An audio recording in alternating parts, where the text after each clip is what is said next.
Coming at you from the AO Studios, it's the Fade Route with D and Z. Here are your hosts, D and Z.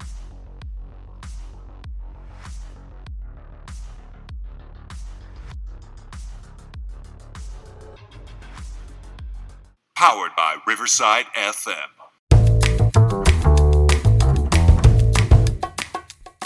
Coming at you live from the AO Studio. Ayo. It's the Fade Route with D and Z. I am D. We got a great show for you tonight. Tom Brady broadcasting comes with some rules. Jasson Dominguez staying in the minors, and football will be played in Brazil on Friday. Brazil. But we begin today's show, well, just in case you didn't know, the NFL season kicks off on Thursday.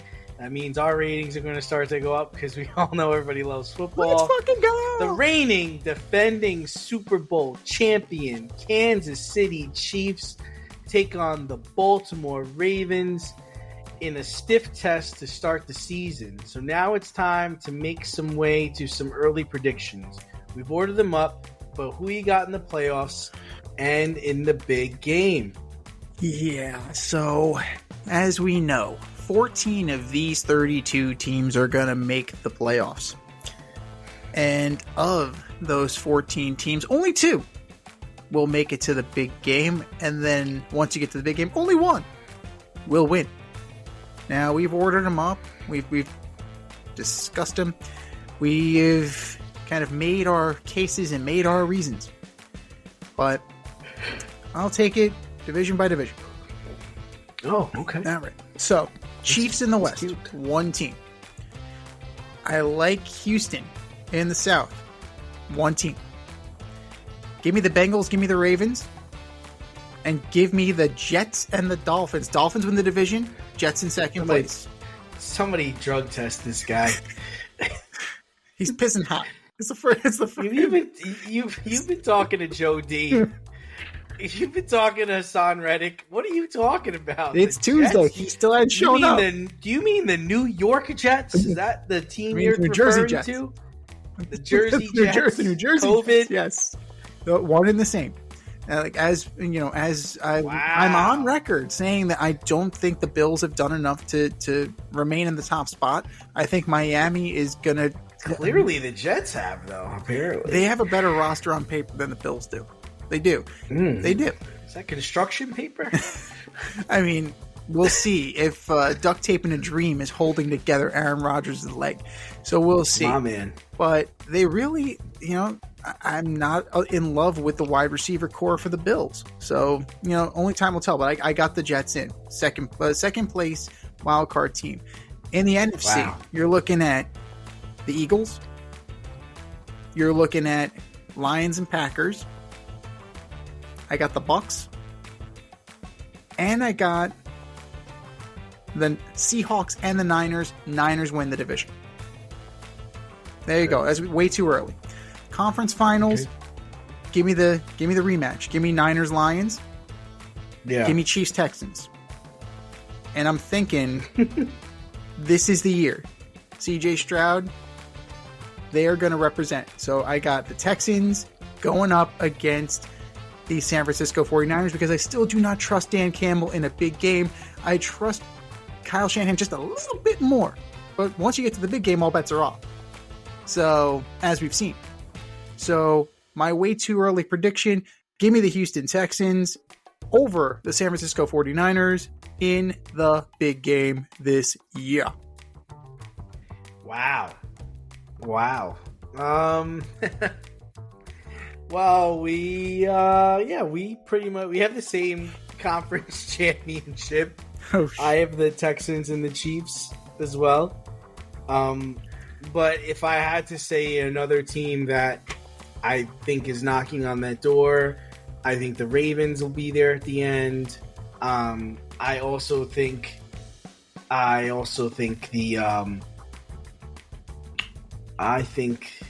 the Bengals will also be there in the end. There'll be another team competing.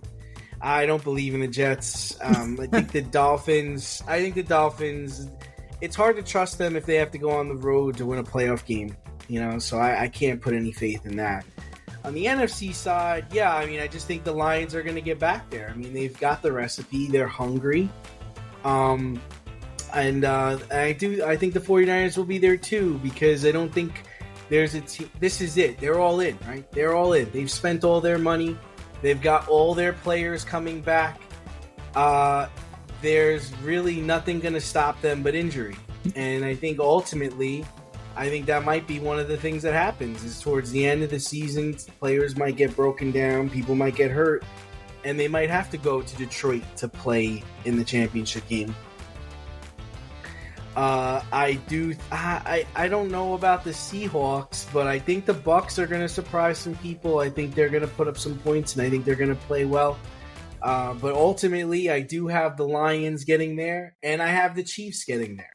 So I think it's the Chiefs and the Lions in the big game, and I think the Lions take it. I think I do think this is their year. I mean, he's got them hungry. I mean, Dan Campbell's a great coach. They probably should have won last year. If it wasn't for one or two coaching things or one or two plays that didn't go their way, they were going to be there. They were going to be representing the NFC, and there's not a lot of teams in the NFC that could really hurt their chances or stop them. So that's what I got. That doesn't worry you, though, that Dan Campbell hasn't learned his lesson? Because Dan Campbell, effectively, his decisions going on fourth down, just coaching with his balls instead of his head, essentially cost them a spot in the Super Bowl last year. So that doesn't worry. I'm just hoping that it cost him last year, and it makes him make better decisions this year. And I just don't think there's going to be any real competition for them. I think the Packers are going to be good, but I think they're about a year. They're a year away, just because they haven't played. I mean, the game they played against Dallas last year was amazing, but then they came up short against the 49ers. So I do think the Packers will be playing well too. I'm excited to see what they're able to do. I like Dan. I like how he gets his guys to come and play. They play hard for him. They're going to have some adversity this year too with injuries, I'm sure, and they're going to be better for it. I mean, I think they're hungry. They want to play the 49ers. They want to play the best teams. They've just got to win. They've got to win the games they're supposed to win. Right. And I think that's really important. It sounds silly, right, to say things like that. But sometimes, you get the laughers and you got to put it to them. You got to beat them. It can't be this whole, you can't lay down any week. No, absolutely not. And that's the thing that scares you about the Lions, is that when it gets to the big moment, are they going to shrink? Right? We've seen the Niners shrink in the biggest of moments. We've seen the Dolphins shrink when the lights are on bright. All these teams that are top echelon teams, we've seen the Buffalo Bills collapse. We've seen everybody except the Chiefs for the last. I mean, listen, it was 14-0 in the first quarter against the 49ers in the NFC Championship game. They had them on the ropes. Yeah. You got to learn how to finish a team off. You got to learn how to put your foot on your opponent's throat and don't play with your food. Now, if Dan Campbell strikes me as the kind of person that learns from his mistakes. So, I'm with you on that. I think that he is going to be better off. But when push comes to shove, I like the Niner roster just a little bit more, even though I have a good feeling about Jared Goff, a really good feeling about Jared Goff this year, considering the fact that he's playing and the Lions are playing the majority of their games in a dome. This is going to be something very interesting. So if they can weather any kind of potential challengers, it could end up running through Detroit. And we know how good Jared Goff is at home. We know how good Jared Goff is in a dome. So, you like to think. And then what do you have going on in the AFC? How did the Chiefs not get back there? What's going on there? So, I just have the Texans manning up, nutting up, and taking it from the Chiefs. In the same, is this going to happen in Kansas City, or is they are this the gonna number happen one in seed. Houston? Kansas City is going to still be the number one seed. So Houston's going to go All in right, so Arrowhead they gotta go and in take it from Arrowhead, them. okay. The same way that Baker Mayfield almost took it from the Chiefs in Arrowhead. So He let's did. not forget that Baker Deshaun Mayfield Watson, too. Deshaun Watson, yeah. But C.J. Stroud, he's got the heart, he's got the arm, he's got the team to do it. He's got the tools. He's got talent. It's Miller time. It's Miller time. All right. Well, in some rare Friday night light action for the pros, the Green Bay Packers and Philadelphia Eagles square off in Brazil. Still, Hurts has a new weapon in Saquon, but lost Jason Kelsey this offseason. Meanwhile, Jordan Love got paid big time, highest paid quarterback in the National Football League. But who has more pressure on them this season, Love or Hurts? oh, 7. Love Hurts. That's a good team. That's a good name for a fantasy It's not team. a Love bad. Hurts. It's not a bad one. It's the name of this show, right? It's the name of this episode, so it's not too bad. Well, Not too shabby at all. 9-9. That's it. 9-9 gets you the bag. Just remember that, kids. 500 gets you the highest contract for a quarterback in the NFL. Now, that being said, with that target on his back, with that $sign on his back, I think Jalen Hurts has more to prove. I think Jalen Hurts has to show that he is the guy. I think it's very convenient to say, oh, Jason Kelsey was making the protection calls. Jason Kelsey was doing all these things. Now's the time, right? Sirianni is saying that the Eagles quarterback is taking ownership. He's taking control. He's, manning up and taking this offense. He's becoming the leader that sometimes Jason Kelsey took from him, right? That spotlight as the leader, sometimes Jason Kelsey took that from him. I want to see how it works. I really do. By his own admission, he regressed, right? Let's see what happens when he doesn't have Jason Kelsey to fall back on, when it's him making the checkdowns, making the corrections, making the calls at the line.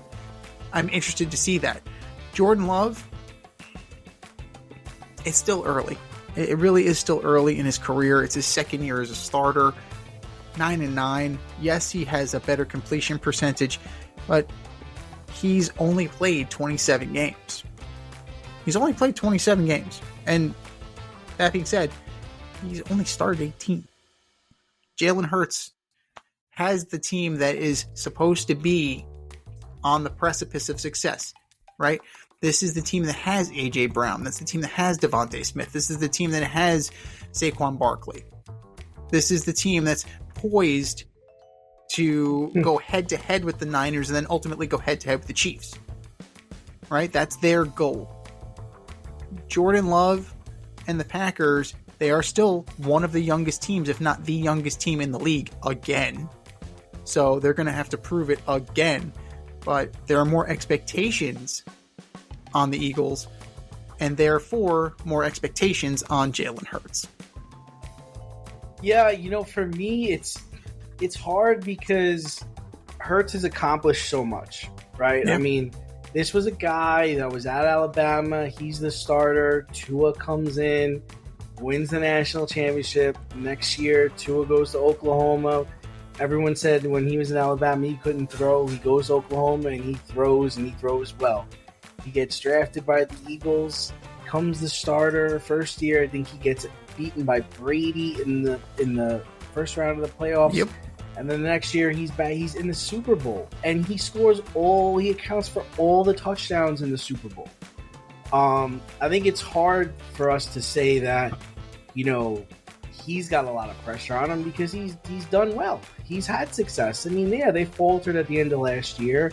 We don't really know what happened to that team that, was going and was really one of the best teams in the league. And then all of a sudden, the first 8 or 9 weeks of the season, it just fell apart. Yeah. But I think it's on Jordan Love. I really do, because He's got this big contract now. He goes into Dallas last year, blows the doors off of them. The expectation now is you're the highest paid quarterback in the league. You really should be getting to the NFC Championship game at the very least. You're going to tell me that the Detroit Lions are standing in your way? Nobody wants to hear that garbage. You're going to tell me that the Minnesota Vikings are nothing in your division. No. The Bears got a rookie quarterback. So you should be winning the division. And then when it comes to, getting to the Super Bowl, you should be able to compete high with a team like the 49ers because the Lions almost beat them, and you're supposed to be better than the Lions. It's supposed to be, but they're not. That's the thing. Like what you're saying to me, it's not true. Well, I'm saying it because if you're a person that lives in the Midwest and you're an NFC North fan, your whole life the Packers have been better than the Lions. There's no way you're going to accept that, the Lions are going to stop us from getting to the Super Bowl or winning the Super Bowl or winning the division or making the playoffs. No way, man. No way. We're the Green Bay Packers. It all starts and ends with us. And I think that fan base, too, is a lot more rabid and a lot more unforgiving than the Detroit Lions are. I mean, the Detroit Lions, they've had no wins. They're up and coming. Like, if they were to take a step backwards this year, no one would say anything. I don't think that people feel the same way about the Packers. And as regards to the Eagles fans always expect the Eagles to win the Super Bowl, but they've won a Super Bowl recently. They've been to a Super Bowl recently. They just lost Kelsey, who is probably their best offensive lineman. They brought in Saquon, and I think people have high hopes on how that's going to work. But how is that dynamic going to work? You're going to be giving him the ball now on the goal line instead of Jalen Hurts? And what does that do for Jalen Hurts' game? So I'm not sure. I really do think Love has a lot to prove. They both have a lot to prove, just for that specific reason you just said. Like, what is this offense now? What is it? Is Saquon Barkley a goal line back? You're not paying him like a goal line back. You're not paying him like Mike Tolbert. All right? You're not paying him like John Kuhn. Like, you're paying him to be a bell cow. And bell cows get fed. But that alters the structure of your offense, because guess who else needs to get fed? A.J. Brown needs to get fed. Devontae Smith needs to get fed. Your team is loaded. It's stacked on paper. Yeah. The Packers are not. All stars. The Packers are not. Young. A lot of young kids. A lot of young kids. Team. Dobbs, Watson. Yeah, absolutely. Like, they have potential. There's a lot of potential on the Packers team. And they hit. They hit on Jordan Love. Right? So that's my thing. Like, they're still going to be the youngest team in the league for a while. The more ready to win, the more win now team is the Eagles. So, like, Howie Roseman's been going all in since what? Nick Foles? Like, since they won the Super Bowl? Last 6 years, they've made some moves that, we're competing. We're competing. I mean, their offense is stacked, dude. Yeah. Like, they have two number one receivers in Devonta Smith and A.J. Brown. They've just got Saquon Barkley, who was a former second round, second pick in the first round. Yeah. They've got Jalen Hurts, who's a champion and who can do it all. He can run, he can throw, and then on defense, they can compete at a high level. Yeah. They can shut people down. Their kicker is good. I mean, they have a great all-around game, and they're also in a division that's winnable. I mean, I really don't know what Dallas is going to look like. I mean, Zeke Elliott is their starting running back. Or Dalvin Cook. CeeDee Lamb just got there. Yeah. CeeDee Lamb just got there. They're going against Cleveland week 1 in Cleveland. That's not a favorable matchup. I don't know. If they think they're just going to walk into Cleveland and beat Cleveland, they're going to... No. It could be a very painful Sunday for Dallas. That being said, they were the division champion last year. Like, that's all you need to know about the NFC East, man. Like, the Dallas Cowboys, would not that dissimilar of a team, won the division last year. And there was a huge choke job by the Eagles. And like you said, Eagle fans are unforgiving about that. They do have their Super Bowl to kind of rest their laurels on and, cry themselves to sleep at night. But I'm sure they're not satisfied. Why would you be satisfied? You're the team that's the perennial favorite, right? If not one of the perennial favorites in your conference to make it to the Super Bowl, to make it to the big game. There's unfinished business there, more so than with Green Bay. Do you love brownies? Of course you love brownies. And if you're looking for delicious gourmet handcrafted brownies, then look no farther than Sweet Life Brownie Co. Chef Tommy D and the crew offer a dozen delicious delights that you will crave. From the classic OB, to Dutch Apple, to my personal favorite cookie jar, Red Velvet, and many more. Check out their Instagram at sweetlifebrownie_co for their Friday brownie drops. Every Friday at noon, you see what they're making. Or give them a call at 845-641-3043 and tell them a D&Z sent you. That's sweetlifebrownie_co on Instagram, Sweet Life Brownie Co on Facebook, 845-641-3043. Sweet Life Brownie Co, because there's always room for a brownie.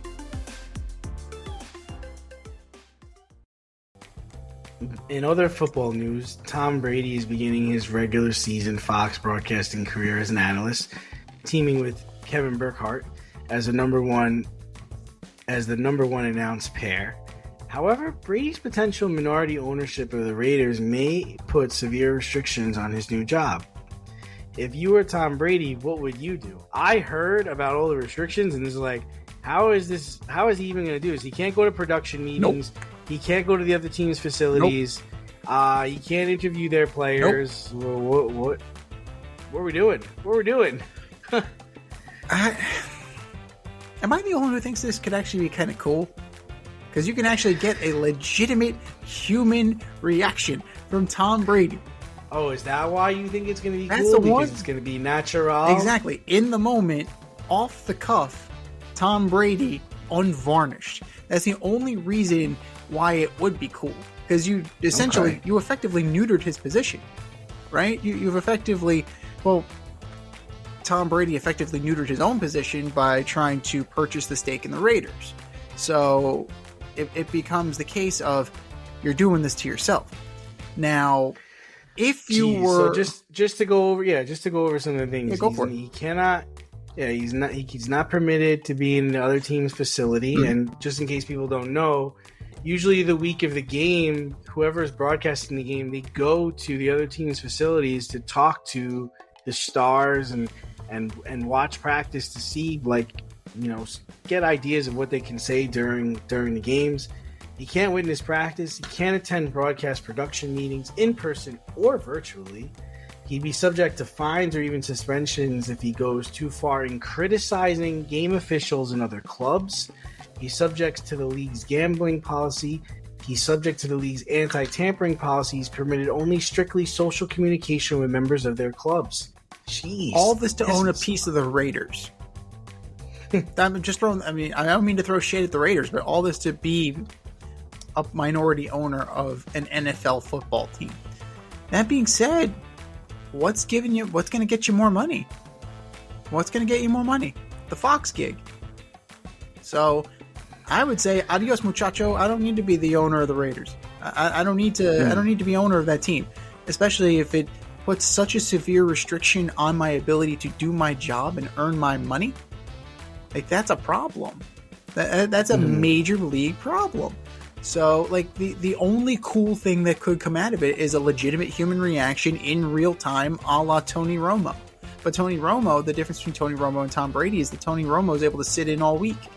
And while it is, exuberant, it's something that is based on a week's worth of preparation.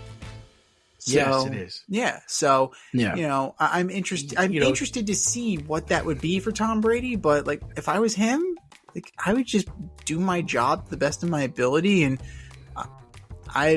when I'm done being an analyst, then I'll buy a friggin' stake in the team, right? The team will still be there. Well, the only thing I'm going to say about that is like, Tom Brady could watch his own game film. He doesn't need to go to the production meetings to do that. So he's gonna do what he always does. When he's preparing for a game, he's gonna be looking at both teams. And but is he gonna have access though? Like, or is the NFL going to allow him to have access to all 22? It's game film, so I don't see why not. Why couldn't he have a copy of the game film? Because if he's like stealing signals and stuff like that, Spygate, like it's probably like that was the whole basis of Spygate. But he's not. Well, he's not going to filter information though. The game film is only going to be showing you end zone shots. You're not going to see the sideline, so you only see. It's basically what he would see if he was playing that weekend. You're going to see the end zone shots and the personnel groups that are on the field. So he'll be able to know like what they're going to do on third down, third and long, third and short, things like that. So, these are things that I'm sure Tony Romo picks up, when he's at practice, but Tom will be able to pick this stuff up when because I saw a video recently where he still has like all the scouting reports all the way back to 2001. He has them all in his office. And he has like what defensive coordinators like to call. He has the different player groupings. He has all his call sheets all the way back from 2001. He's got all the call sheets, 95 plays, starred the things they liked. It's crazy. So I mean, he could tap into that because some of the coordinators that he faced like 10 years ago are still around. Not all the players are still around, but I think he's a knack for diagnosing plays, and he has a knack for knowing what defenses are going to do. It just might hurt him on the other side of the ball, for watching what is the offense really going to do here. I know he can read a defense, and I know he knows what they like to do, but is he able to look at an offense and particularly know what's coming or what they like to do? And I think he's going to miss out on talking about the things he talked about with players during the week that, Jim Nantz and Tony Romo are going to be able to do. But it's an interesting point of view that you put out there saying, this will be something that he can offer that no one else could because he's not going to be privy to any information. Yeah. I mean, it's one of those things that he'll be able to diagnose it in real time. And it's like he would have the same he has a higher level of knowledge than most common fans, obviously, but he also would be in a similar position because he'd be watching it from the sanctity of his couch, so to speak. So the same way that we're watching from our couch, he'd be watching from the booth and in real time. That's very interesting. But I wonder how that's going to affect his travel. I wonder if he'll even bother traveling to the city until like the day or two before the game. I would say probably the day before. There's no point for him to get there on like a Wednesday or a Thursday because you ain't going to be able to go because you're not going to be able to go to each team. So you might as well just really, I'll just show up at the stadium a couple hours before the game. What would be interesting is if they flipped the script, if Fox actually flipped the script and had Kevin Burkhardt go in and Kevin Burkhardt be the color guy in that regard. Oh, so what I heard during the week, Tom, and then kind of, like reverse roles where Tom Brady's doing the play-by-play and Kevin Burkhardt is actually going to be similar to the role that he had when he was with the Mets on the sideline, where he was doing the reporting, the sideline reporting. So it's a very unique position that Fox put itself into and Tom Brady put Fox into. But it does shunt Greg Olsen down the pecking order a little bit. And it makes you wonder, does Fox regret doing that, knowing that these restrictions are so severe? Like, would the network actually be saying, fuck, we really made a mistake here. We had Olsen, who's decent to very good, and he doesn't have half of the baggage that Tom Brady has. Are we wasting our money? Do you like here? Olsen? I'm not really an Olsen fan. Are you an Olsen fan? He's all right. I mean, he's all right. He doesn't really do it for me. He doesn't really do it for me either, but he is unencumbered. So it's one of those things that, like maybe there would be a little buyer's remorse, but, we all assume that Brady's going to be really good at this. He better be really good at it for the amount of bullshit that Fox is going to have to deal with. I'm surprised that they think he's so good. He's going to be so good at it. I don't know what made them think that, I think they're just hoping for a little a lightning in the bottle, the same way Tony Romo was lightning in a bottle. I mean, they pretty much CBS hitched their wagon to Tony Romo, and they kicked, they kicked Phil Simms out of the booth. And I like Tony Romo. Yes. I find it fun. He makes it fun. Tony Romo is fun, and you know what? This allows Tom Brady to show. A lot of people don't like him. A lot of people don't like his commentary. Yeah, I can see it. Antonio Romero. Oh, jeez. But Tony Romo, it wears on you. It absolutely does. Jim, I don't know. Yeah, it's a lot. Like Tony Romo is a lot, especially if it's a team that he really likes or a quarterback that he really respects. Like if Tony Romo doing Patrick Mahomes games, it's almost insufferable. Like, get a towel, man. Just get a friggin' towel. But that's it. The other thing, Tom Brady didn't sweat anybody. Like that's the one saving grace about this. Tom Brady's Tom friggin' Brady. He didn't sweat anybody. They're like, yeah, that's wrong. That's ass. What are you doing? So shut the fuck up. Next question. That's right. I'm sorry. The glint from my rings were in my eye. Rings, plural. Hey there, NFL football fans. This is the lovely Rita Sanchez, aka your option football champ for the 2023 NFL season. I'm inviting you to join us for the 2024 option, where we pick the winning teams for each week's matchups and compete against each other to see whose picks reign supreme. Are you in? Head over to CBS Sports and search for the Option 2024 League, or hit the link in the bio on the Fade Route socials and join today. It's for free. Pick a witty name, some winning teams, and I'll see you out there for week 1. Well, from the NFL to college football, as the New York Times reported that top-earning college players at Power 4 conference schools take in approximately $10.5 million a year, with quarterbacks making about $820K. Thanks, Nil. Is it game over for every other school, and how long can this sustain itself? Nil is that right. New York Times article is very, very good. If anybody has a chance to read it, it's really insightful and just talking about how money is being devved up in college football and college sports. It's unbelievable how much money people have to just give it to the alma mater because you want the football team to play better. Wild shit. We're living in the program right now. That's what's going on. Yeah. Except it's all legal. This is blue chips, but it's all legal. Yeah, it's wild. It's the Wild West, man.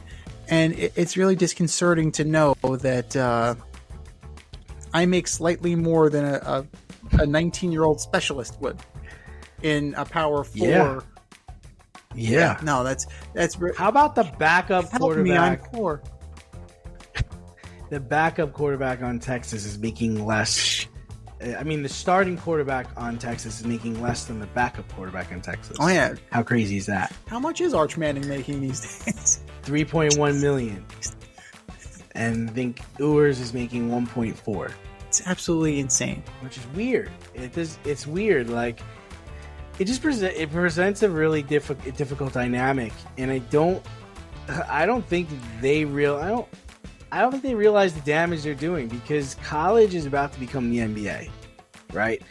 It's where even if you're a B player, you're making big bills. Yeah. And the problem is like, you're just going to get to an area where it's like, hey man, if you don't give me the money I'm looking for, I'm not playing. I'm not going to play. I'm not going to play at a high level. And then it's like, what are you going to do? These are 18 and 19-year-old kids. Like, I mean, think about like when we were 18 and 19, if we had that much money and the attitude we'd have and how we would feel about ourselves. Oh my God. I mean, how is that getting toted around in the locker room? Like, how is that working out? You know, are you personally giving linemen like $10,000, $30,000 if they protect you really well on a given day? Is that shit happening? Are they getting the Rolexes? I don't know. Like, how's that working out? Like, if you're a center and you know the quarterback's making $3 million, like, dude, you better throw me some money or I'm not protecting your ass. Right? Yeah. Like, how's this gonna work? I don't know. It's not. Eventually, it's got to implode. You figure that these numbers are going to get way too out of hand, especially like Texas. What are the actual championship expectations for the University of Texas football? Not much. They're expected to be good, but it's Georgia, it's Alabama, it's Michigan. Texas maybe will come fifth in that conversation. And they're shelling out all this money to Arch Manning and Quinn Ewers. Right. And Ewers, it's like, shit, if I knew I was going to make less than my backup, I would have stayed at Ohio State. So, you know, it's one of those things that this is not, you can't sustain it. That's the other thing is, like, you're just going to be getting paid and you're going to bounce around between different colleges to get the money that you're looking for. Yeah.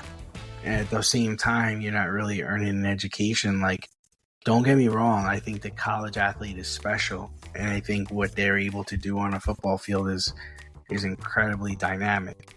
But it's not dynamic to the point where you're going to be making more money than you and I have made in the last 10 years just because you can throw a football 60 yards and you're not even playing. Right. And thanks to NIL, this really does kind of put a bow on a lot of schools. It really limits the amount of schools that can do this. Because according to the flow chart that we have here, if you want a top flight running back, your starting running back is going to make about $340K. Your starting number one wideout is going to make around $610K. Your one and offensive lineman.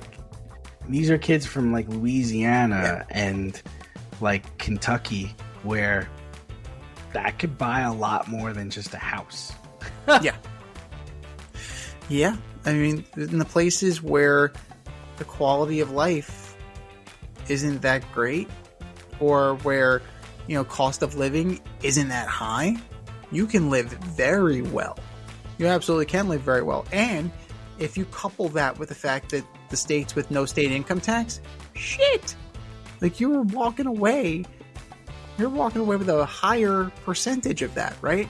If I just don't know how you're going to get these players to, how you're going to get them to listen to you, how you're going to get them to play. And they're making just as much money as their coaches. Right.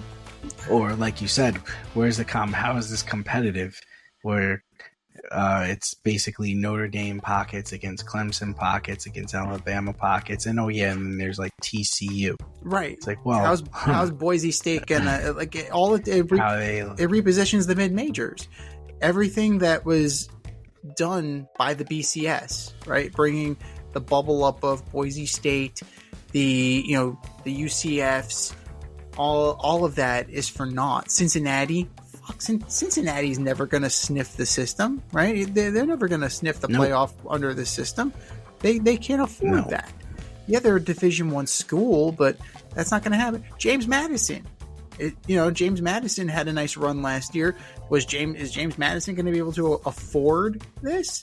Probably not. Now, eventually this is going to implode on itself. It's a matter of time, because eventually donors are going to stop paying. It's going to get to the point where they're going to spend millions upon millions of dollars and be like, what the hell have I spent on? Where is my return? I don't know, man. Where's the return on my investment? I think some of these guys have so much money that it's more of a pride thing than anything. It's like, oh, I paid for that guy to come here. That's my player. Like, and granted, yeah, they might not win the national championship, but they're gonna win. They're gonna win bowl games. They're gonna beat their rival. They'll win the rivalry whatever that is. Like if you're Ohio State, you beat Michigan. If you're Notre Dame, you beat USC. It's like shit like that. Right. They'll get off on that. Like, when you're, that's the whole thing, is that some of these boosters have so much money that 10 million, 5 million, it ain't nothing to them. It's nothing. They're going to get to go to the game.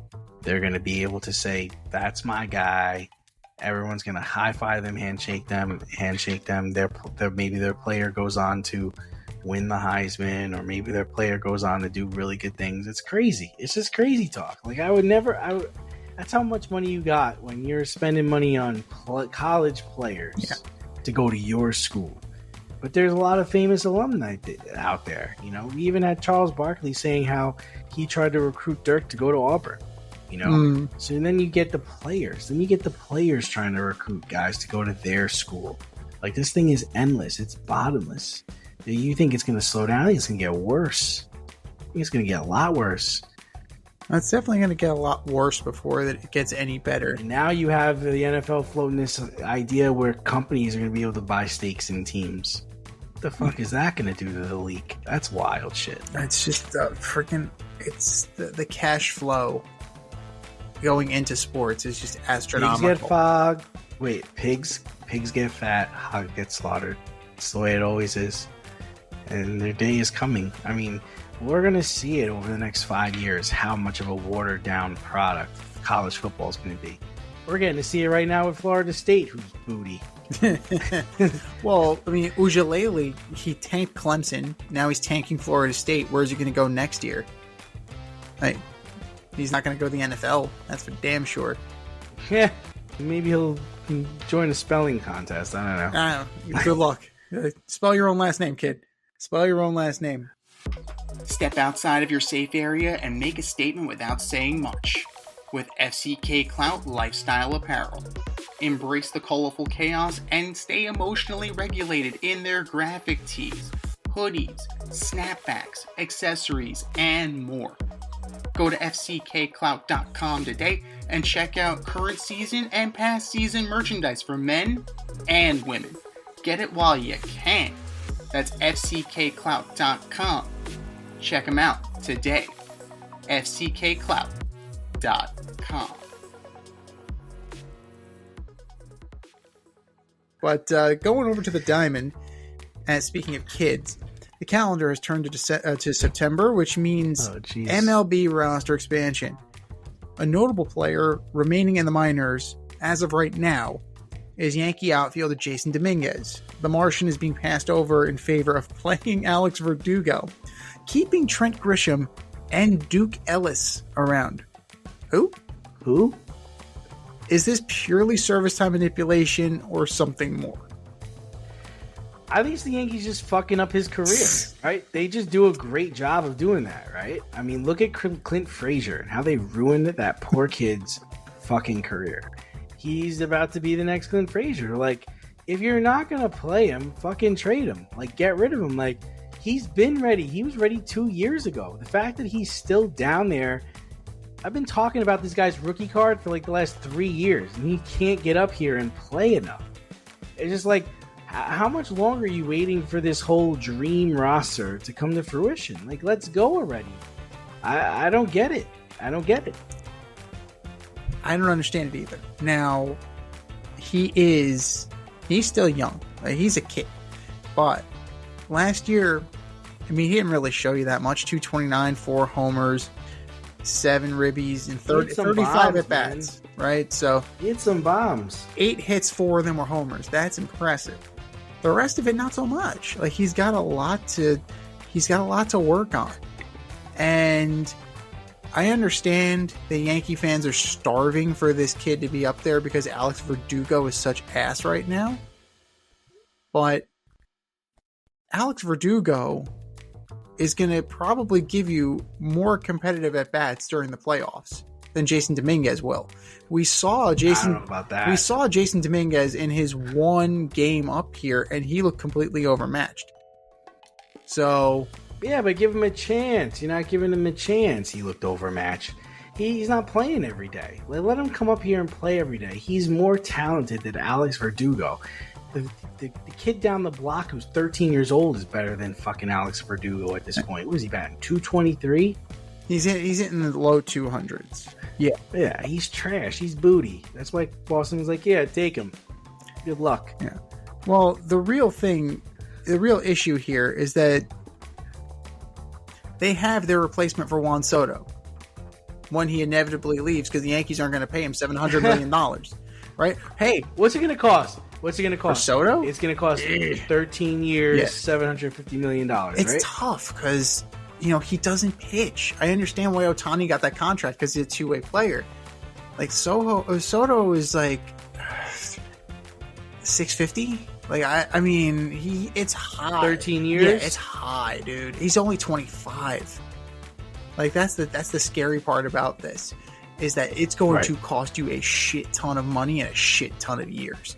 You're probably looking at a similar structure to a Bryce Harper contract, where he's not getting a no trade. Like, you're stuck with him for 13 years as he inevitably declines, and he probably ends up at first base, and he probably is a hell of a first baseman.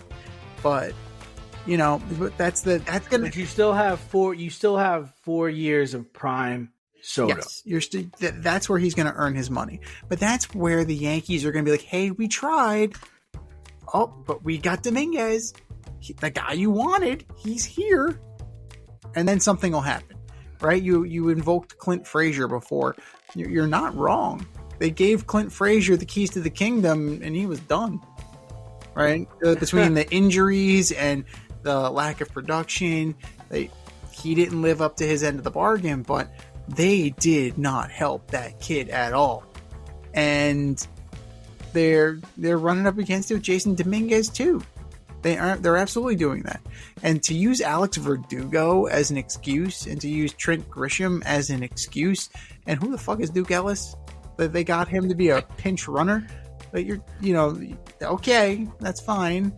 But you're telling me that's it? Like, those are the guys? Really? Okay.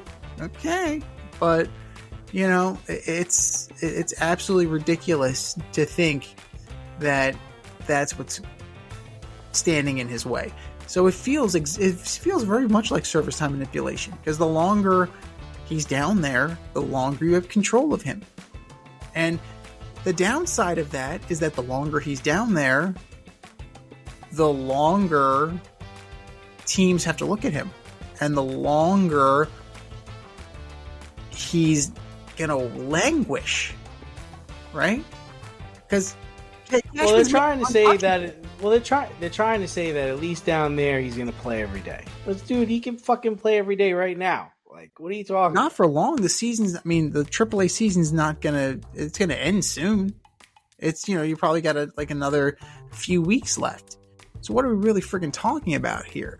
Like, he's gonna provide you with a switch hitter. He's a switch hitter. He's got pop. He's got an arm. He's got what you need. He's the potential shot in the arm. He is the potential shot in the arm.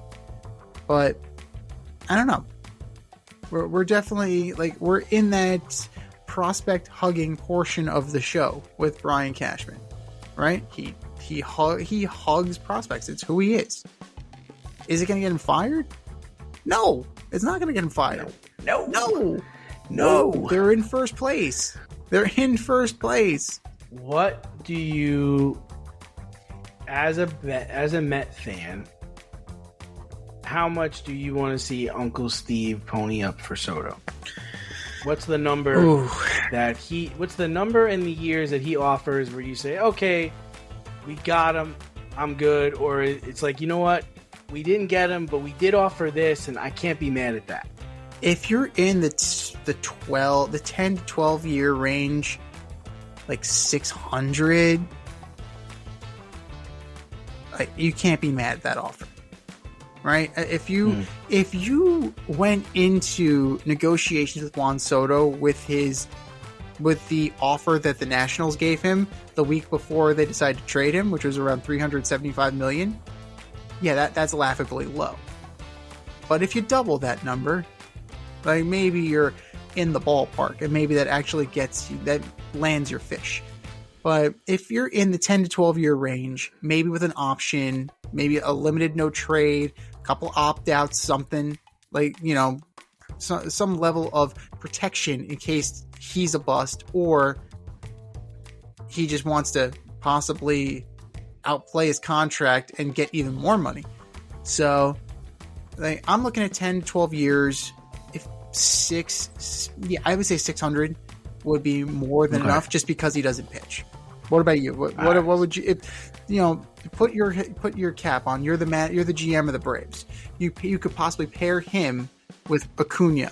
Like, what would get that done for you? I can't afford him. I can't afford him. No, you can't. You can't afford him because he's so fucking good. Like, he's so good. And I do think that's what it's going to take. I think it's going to take 13 years, $750 million. That's what it's going to cost. That's the starting number. And I think your boy Steve-O, he's going to be like, sure, done. Blank check. What do you want? Sure, be welcome to the Nets. Like, I really do. So I think it's just going to come down to him. It's going to come down to Soto, and if he wants to be a Met, or if he wants to be a Yankee, or if he wants to be a Dodger, because the Mets are going to offer him the most money. Hands down, they're going to offer him the most money because Steve don't give a fuck. Right.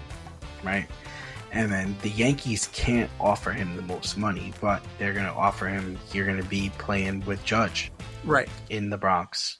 We're going to win at least 2. Like, that's how they pitch it, right? But then it's like, wait a minute, like, you could also go to the Dodgers and play with that fucking loaded team, still not make as much money, but now you're in LA playing with Betts, Ohtani, Freeman. Yeah. How would you like to be Kevin Durant? How would you like to be Kevin Durant here? Well, they haven't won yet. That is, well, those guys haven't won. Well, no, they didn't. But and then you could. There's somebody. There's. I mean, I don't think there's any truth to these stories. But there's word the Nationals won it. No Nationals fucking way. But they have a great argument. Z. They had a great argument. We traded you, and we got 3 baseball players, like really good baseball players. You're gonna come here, and these 3 guys are gonna develop with you. He liked it. He liked it playing for the Nationals. He won with the Nationals. Yeah. He was sad to leave there. So if they come close, that might also be an option for him. It's a place that loves him. He holds all the cards. It's his world, and whatever he wants to do. So let me flip it to you though. What if you were him? What would you want if you were him? What would you want to do? Do you want to be the Mets guy? You want to be the highest paid player, and you want to be the highest paid player in professional baseball and be the Mets guy? Do you want to stay in the Bronx and win at least 2 championships with Aaron Judge and live the life of luxury as a New York Yankee? You want to go West Coast and play with Ohtani, Freeman, and Betts on a team that's already won a World Series? But you want to go home. You want to go back to the Nationals, the team that drafted you, the team you won with, and enjoy playing baseball there. What would you want to do if you were him? As sentimental as it would be to go back to the Nationals, I don't think their pockets are deep enough. I really don't. For me, because they need to. They're like, we give you 10 years, $500 million. That's cool, but you're like, who else is here? You're like, no, there's nobody else here. Like, I get that C.J. Abrams is there. I get that James Wood is there.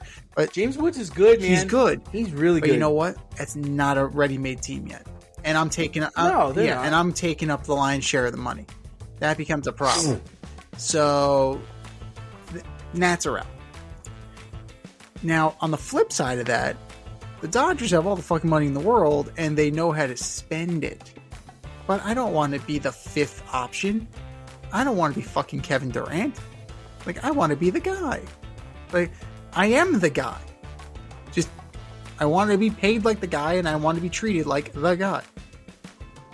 So, to me, like, I don't see him going to the Dodgers because he's like the 5th wheel. He is. So that becomes very interesting. You have the Yankees and you have the Mets. He doesn't outshine Aaron Judge.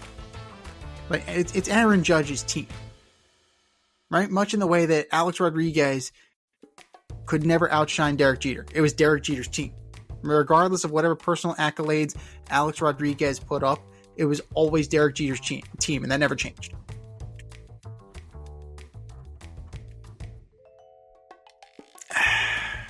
I think that there's a better chance of the Mets becoming Soto's team with the blessing of Francisco Lindor. Then What about Pete? Pete's gone, man. If you're signing one or the other, you can't afford both because you got to pay Nimmo, you got to pay Pete, there's a lot of guys on this team, and Uncle Stevie's got deep pockets. He doesn't have that deep of a pocket. Like nobody. It's not college football. He doesn't have that deep of a pocket. So that's going to require a little bit of a sacrifice, and the polar bear is probably the guy who's going to get sacrificed. But who can afford me? Who's willing to pay me the most money at that point? I don't think that Steve Cohen is going to be denied. I really don't. I really don't think so. Right? Like, this isn't a situation like when he came into this league and he just like puffed his chest out on, I'm going to get the best of everybody. And then everybody stonewalled him. Like, you can't do that with a free agent. Right? So, Juan Soto likes New York. Clearly, he likes New York. He likes money. He likes those two things. Who can give him the most? The Mets. The Mets can absolutely give him the most. The Yankees will give him the experience. The Mets will give him the money. Ultimately, I think he's going to choose the Mets. I think you're right. I think that he's going to take that money and just take it to the bank. And I don't know how many championships that necessarily delivers. Because these huge overpays aren't exactly delivering championships lately. So, I mean, it remains to be seen. But then Jasson Dominguez will get to play. So, that's awesome, I guess. Congratulations, Martian.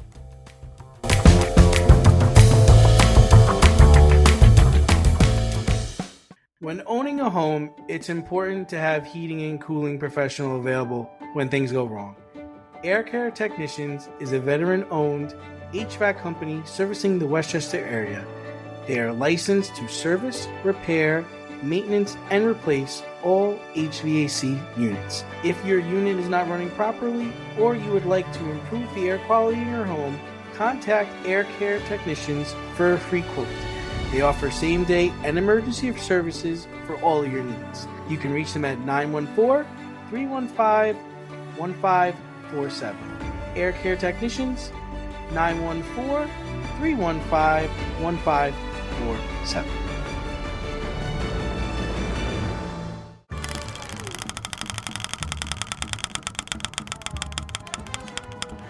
The wheel route.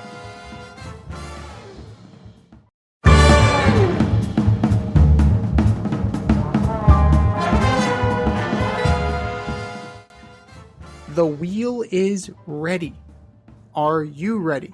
We are going to be spinning for NFL awards. You ready, D? Ready. All right.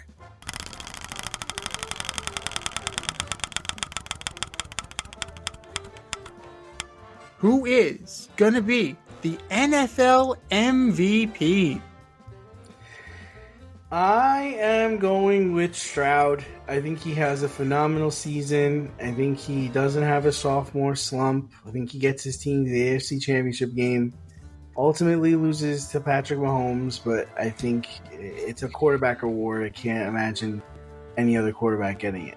It is quarterback award. You're absolutely right. The top three I had written down: Mahomes, Jared Goff, CJ Stroud. Now, you can give Mahomes the award every year in the same way that you can give LeBron the NBA MVP. LeBron. You absolutely could do that if you were so inclined. I think this is the year. I said I was very bullish on Jared Goff. And I think this is the year he lights it up. Majority of his games are in a dome. He plays very well in a controlled environment. That team has something to prove. Jameson Williams has a chip on his shoulder. I think that Jared Goff is going to be your NFL MVP. Not only that, I think Jared Goff is going to lead the league in passing. There you go. You heard it here first. That Lions offense is just waiting to explode. They have unfinished business. They're hungry. They're pissed off. And it's going to come from the top down, right? It comes from Dan Campbell to Jared Goff, and Jared Goff is going to take it out on everybody this season. All right. Spin it again.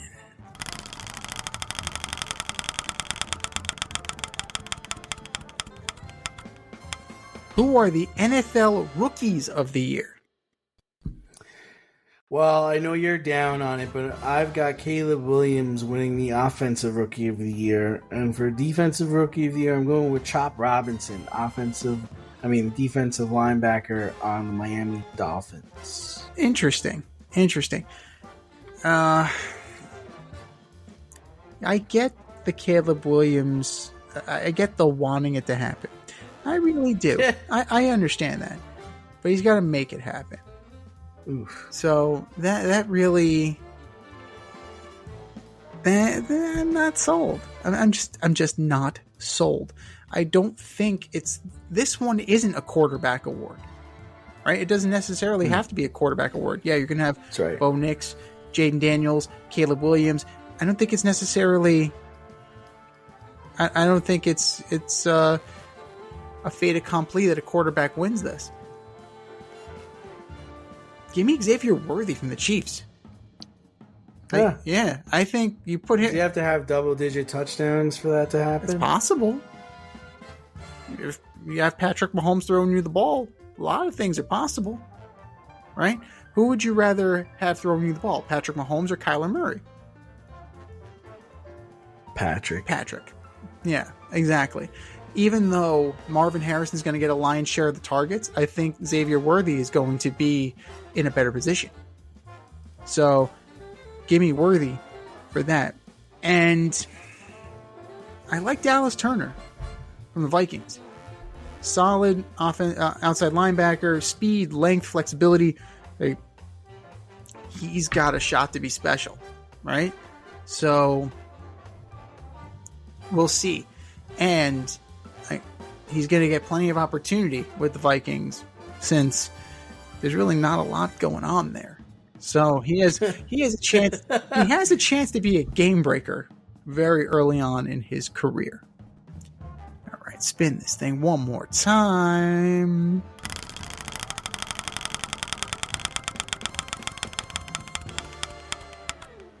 Who is your NFL Coach of the Year? I'm going to go with Mike McDonald of the Seattle Seahawks. I think he gets that defense playing. They drafted that nose tackle out of, I think, Texas A&M, and I think he's going to be able to make. He came from Texas, Byron Murphy, and I just think that they're gonna fly around on defense. I mean, he coached the Ravens the last couple of years. And he always had them playing at a high level, and I think he brings the 12th man, and I think he wins it. Wow, that's an outside-the-box choice. Thank you. That's a good one.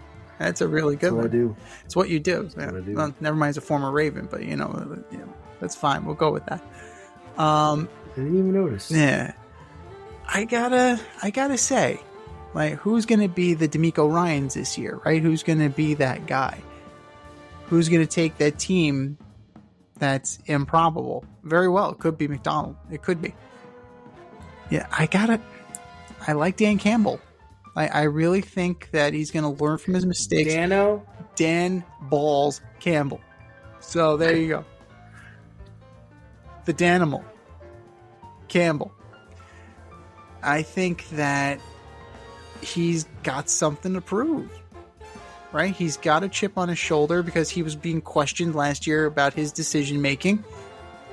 And I think he's going to stick it up everybody. I think that they're on a mission. And I don't think you can deny the Lions of that mission. So, it's a 2-horse race, in my opinion. You know, D'Amico Ryans or Dan Campbell. Now, D'Amico Ryans, did win it last year. So, there's not much in the way of surprise. So, give me the guy who's going to have his team humming on all cylinders. I'm going to take Dan Campbell on this one. But if you're looking for like an outside the box kind of guy, if the Broncos are any good, Sean Payton might get a look. If the Broncos are any good at all. So, I mean, that's a hell of a reclamation project if he's able to do anything with that roster. But give me the guy who's poised and ready to go. Give me Dan Balls Campbell as Coach of the Year.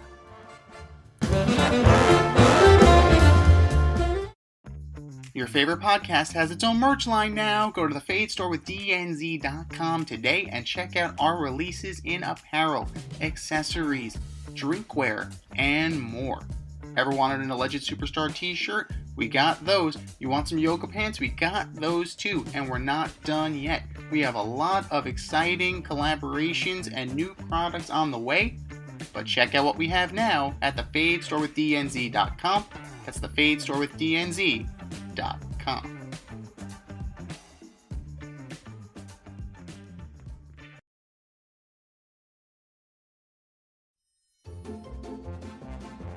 Who's the best of the worst this week in sports? The Fade Store presents the Alleged Superstar of the Week Award.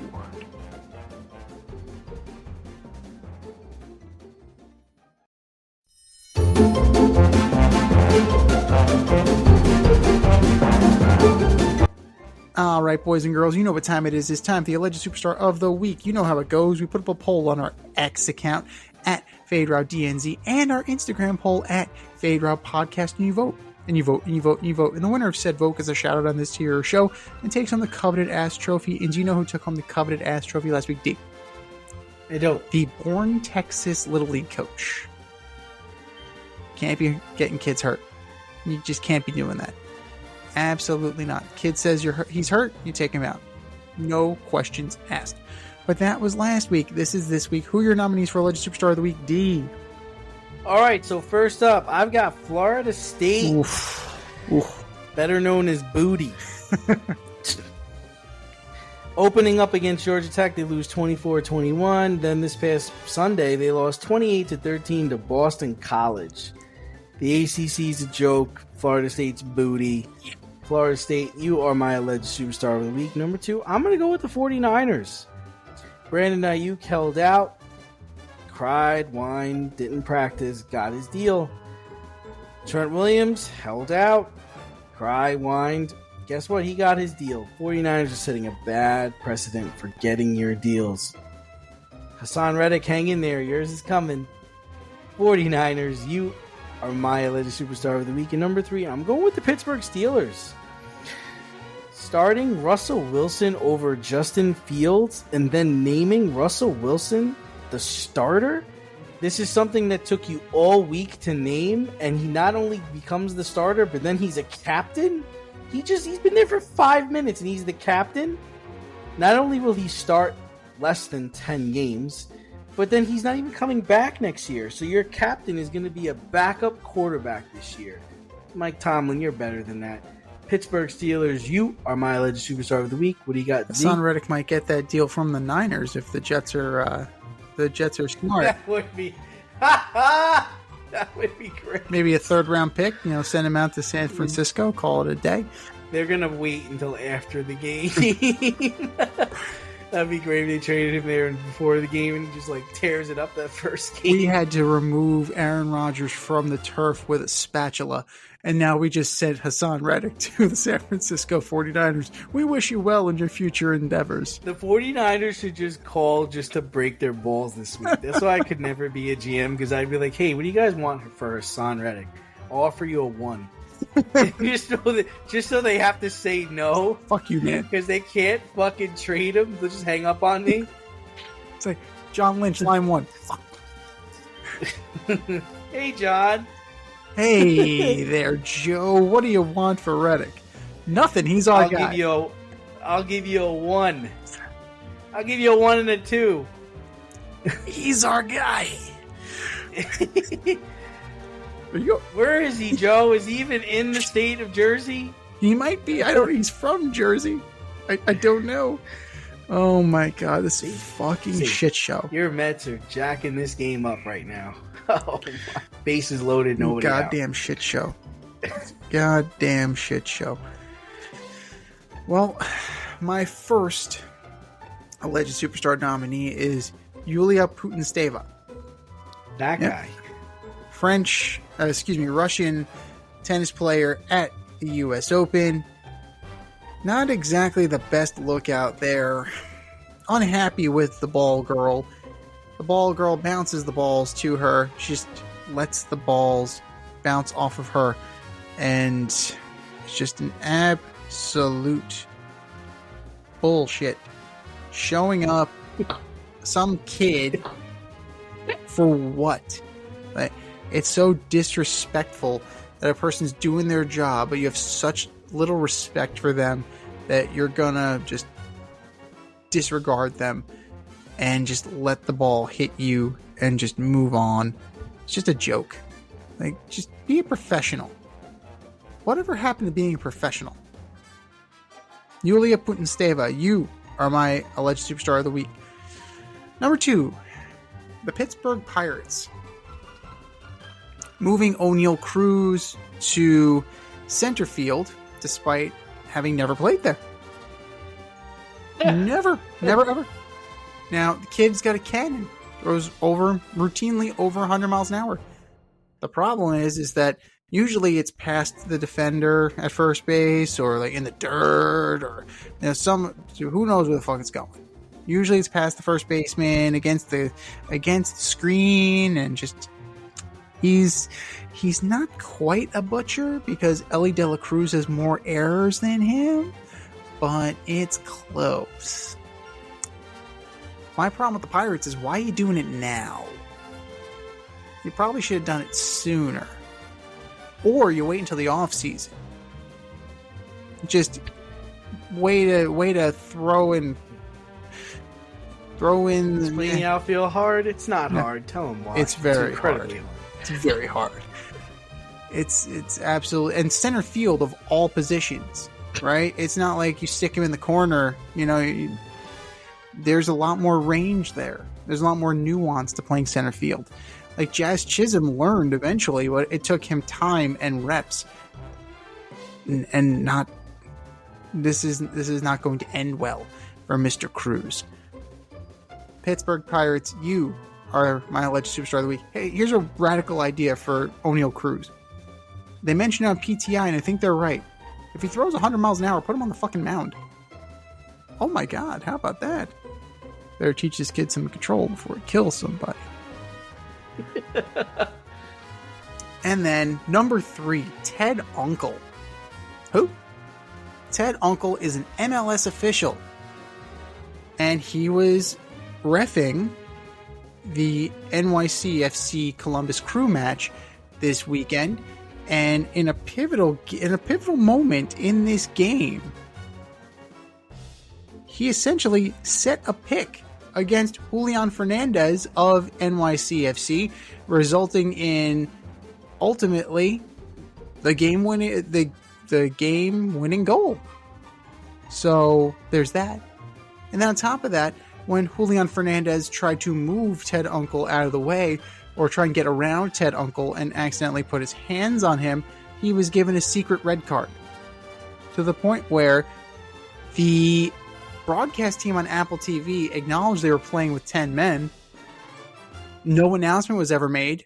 No graphic was shown. Nothing. Just like, oh, NYCFC showing a lot of heart playing a man down. Like, what? When that happened? Who got kicked out of the game? What the fuck are you talking about? All because Ted Unkel is a clueless putz. Ted Unkel, don't play favorites. You kind of can't do that and be an official.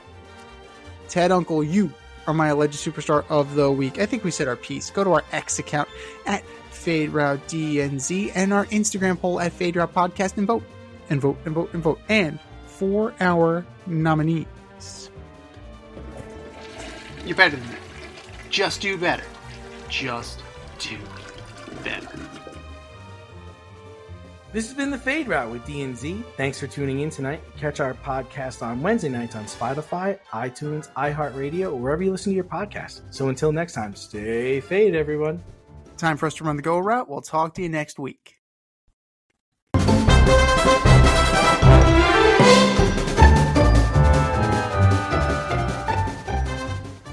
Thanks for listening to this episode of our podcast. If you liked what you heard and you want to hear more, be sure to like and subscribe on your favorite podcast platform. Leave us a review, rate us 5 stars, turn on subscription notifications, and share on social media. Tell your friends and spread the word.